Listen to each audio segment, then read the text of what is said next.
Let's begin by examining the function fetchData. This function simulates the process of fetching data from a data source. Whenever you request a property that hasn't been loaded yet, the function prints a message indicating it's fetching the data and returns a string representing the simulated data. Now, take a look at the initial data object.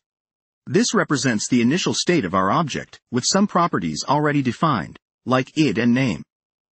Our goal is to access additional properties later on demand without having them all loaded up front. This is our proxy handler object, containing a getTrap. The getTrap is a function that defines the behavior of the proxy when a property is accessed.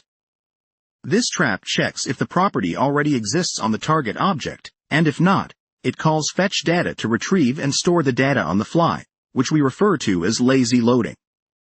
Here we actually create the proxy. We wrap our initial data object with the proxy, passing in the handler object we just defined.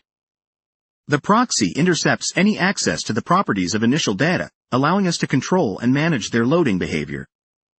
Now we demonstrate how to use this proxy.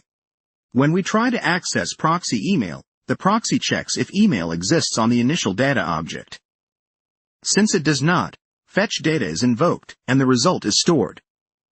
The next time we access proxy email, it already exists on the initial data object, and fetching is not triggered.